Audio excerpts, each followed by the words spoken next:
fleet managers looking for ways to minimize fuel costs? Even small gains can lead to significant savings. Download our Fuel Savings Strategy Guide today for 80 actionable tips to boost your fleet's fuel economy. This week we're talking with CVSA because, believe it or not, inspection officers don't want to hand out citations, and we're going to tell you how to avoid them. Hey everybody, welcome back. I'm Jason Cannon and my co-host on the 1044 is Matt Cole. In just about 2 weeks, CVSA's International Roadcheck will get underway. Last week we covered ELD compliance, specifically falsification, manipulation, and improper use of personal conveyance, which will be the focus of this year's campaign. Also a focus this year is cargo securement. The 2026 CVSA International Roadcheck is scheduled for May 12th through the 14th, 2026. And beyond the focuses that Jason mentioned, inspectors will obviously be on the lookout for other violations. If your cargo straps are tight and your ELD is good, but your brakes are shot, you're still going to have some problems. But let's start this discussion with ELD manipulation or tampering, because this is kind of a new age issue brought on partially by the ELD self-certification process and the overall sophistication of current generation technology.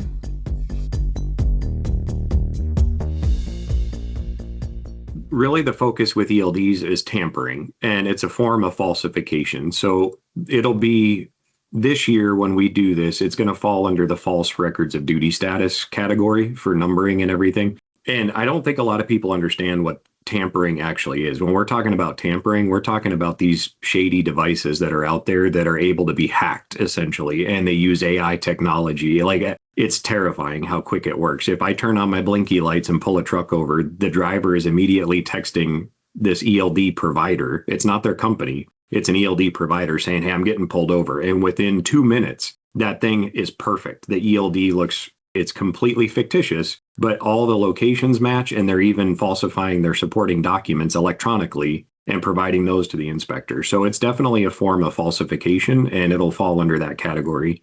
It's not even your regular false logging people that are doing this. This is like criminal networks almost that are putting these devices out there and marketing them as devices that you can tamper. I mean, they're doing it on purpose, and FMCSA's been weeding those out and revoking them very quickly, but they're still out there.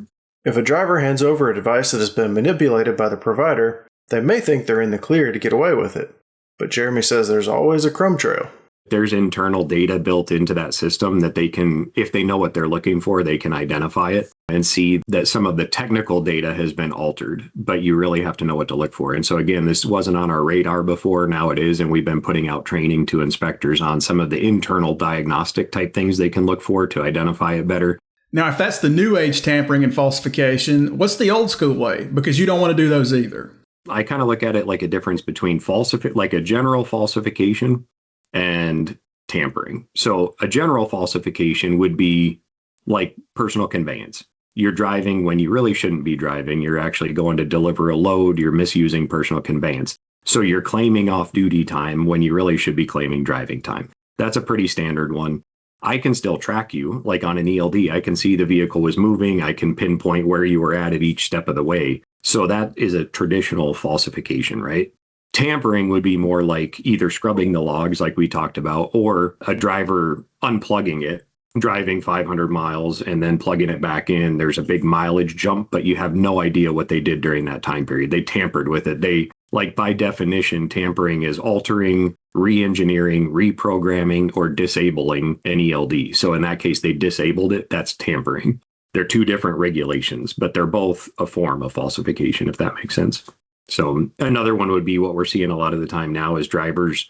A company has Jason Cannon as a driver, and then they make another login for Jason Cannon, but it's all lowercase instead of capitalized. And it looks the same, and an inspector sees Jason Cannon, they look at the license and say, yep, that's the same guy, but they don't realize they have two logins for the same person, and he's running like basically a fake co-driver.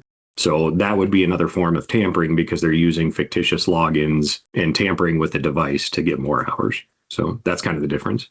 Those are things we've tried to put out to inspectors to show them what's happening. That's exactly what that fatality, I don't know if you remember, it was a couple years ago now in Virginia.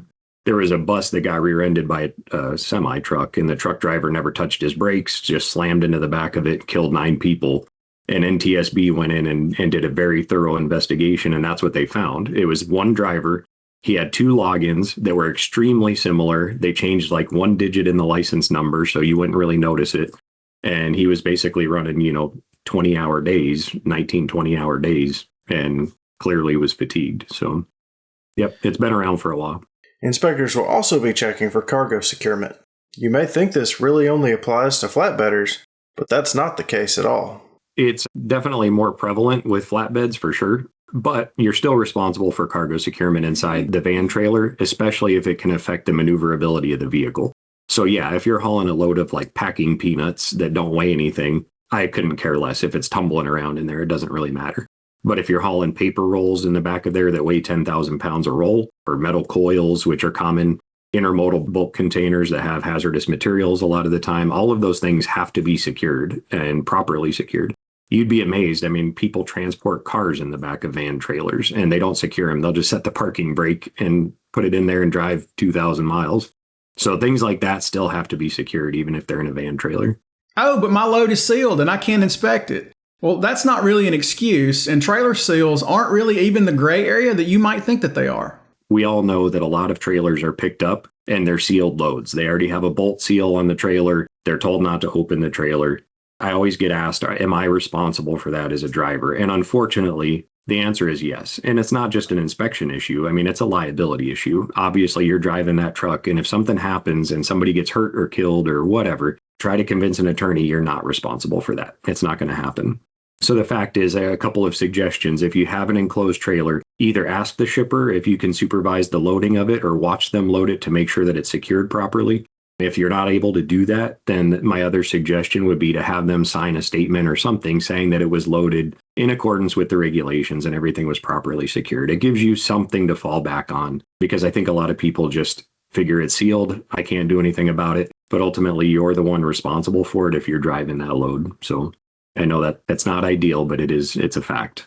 Most inspectors carry seals, replacement seals, so they'll break it. They'll write it on the inspection report. They'll usually write it on the shipping paper as well, that they broke that seal and they replaced it, and they'll put the seal number on there that they replaced it with. But yes, they are opening those because, quite frankly, a lot of the time there's hazardous materials in there that may not be declared. There's all kinds of things in that trailer. Maybe even the driver doesn't know it's in there. But if there's hazmat or things like that, it needs to be placarded potentially in different things. So they're going to look in there usually. We've mentioned on this show many times before that there's really nothing special about Roadcheck and that these inspections happen everywhere every day. But now is as good of a time as any to hone your pre-trips, because Jeremy says a solid driver inspection can solve most of the equipment violation problems, like brakes, lights, and tires, before officers park the rig. Pre-trip inspections are not always done properly, I guess, but brakes are part of that pre-trip inspection, and it's rare that a driver gets under that truck or even looks underneath that truck at the brake components. And we push it every year. That's why this isn't a secret detail. We want to get the word out for people to look at those things. So at a minimum on a pre-trip inspection, we should be poking our head under there at least and looking to see, do the brake pads look like they're in good condition? Do the push rods look like they're shooting way farther out than they should when you hit your brakes? But I know that doesn't happen regularly. People rely on their periodic maintenance every 3, 6, 12 months that they bring it in to have it maintained to make sure their brakes are okay. So it's not surprising, it's disappointing, and that's why we keep trying to raise awareness. That's why we also do a separate inspection detail throughout the year in addition to Roadcheck that's called Brake Safety Week, and that's all they focus on, is to try to get the word out on that stuff. And lights? But people are pretty good about checking their headlights and, the running lights that are easy to walk around and see, but they don't check the brake lights because that requires an extra step. You either have to back up to a mirror or something so you can see them, or have somebody help you do it. But in this day and age, we all have cell phones, right? You have cameras on them. So throw your camera at the back of the truck, go into the truck, hit your brakes, make sure that it lights up when you look at the video and they're working right. Those are the ones that get overlooked a lot of the time, I think. And we all know that sometimes a light can go out during transit. I get that, but it's rare. You and I both know that. It's more commonly because it was already there that morning and they just didn't check it. And it's a big red flag that inspectors are going to see. So turn signals, same thing. That's probably one of the most common ones I got because people don't always check their turn signals. They turn on their 4-way flashers at best, walk around and make sure they have 4 lights blinking, but those are separate circuits. So your 4-way flashers can work sometimes, but that doesn't mean your turn signals are going to work. And tires. The most common things we see are tread wear. So making sure that the steer tires are at least 4/32 of an inch. The other tires, all the other tires have to be at least 2/32 at all locations. And I know that's tough because people get a little flat spot somewhere on that tire and they don't want to replace the tire. And I get that, they're expensive. But any location that's below that 4/32 or 2/32 is going to be a violation. Those are low-hanging fruit. Flat tires, a lot of drivers, especially on dual tires, don't notice that the inside tire is flat. They'll drive that way for a long time. But inspectors are kicking those tires, thumping those tires, and if it doesn't sound right and it's less than 50% of what's marked on the sidewall, it's going to be considered a flat tire and it's going to be put out of service. So it ends up costing twice as much money when you're put out of service on the side of the road and roadside, maintenance has to come out and fix it for you instead of just doing it right the first time on your pre-trip. Kick the tires, make sure they're inflated. And then less common, I guess, would be things like steel belt showing through and things like that. But those are things that are obvious to an inspector when they're walking around. As a driver, how you handle getting inspected, not just during road check, but any day of the week, will go a long way in determining how it goes for you and how long it takes. There's two components, right? You have the driver side and you have the vehicle side. So the driver preparation is huge, and that means a lot to an inspector. An inspector can tell within 10 seconds if you have all your stuff together, you seem like you take pride in your job, you're organized and things like that. So knowing how to use your ELD, for instance, and how to transmit things, knowing where all your documents are and making sure that they're current. The one that I always saw that was really common was the annual inspection or the periodic inspection that every vehicle has. And if a driver doesn't know where that's at or can't find it, that kind of tells me maybe they didn't look over their truck real well and things. So those, like making sure all your documents are together, is helpful. And then on the vehicle side, again, I keep preaching the pre-trip, but that's really what it comes down to. If you're doing a thorough pre-trip, and I want to take it a step further, it's not just the driver, right? It's the motor carrier. The motor carrier has to support you doing pre-trips. They have to have a culture of safety too, and they need to fix things when you tell them they're broken. They need to, encourage you to find defects rather than discouraging you to find defects. And some companies push you to not find defects. So those things are all kind of coming together. But if you do a good pre-trip, the company supports you on that and fixes things when they need to, you really shouldn't have any issues. You're checking your lights, you're checking your tires, you're checking your brakes. This isn't a secret. We know what the common violations are. Make sure those are in order. Make sure all the lights are working, and you should have a pretty good experience.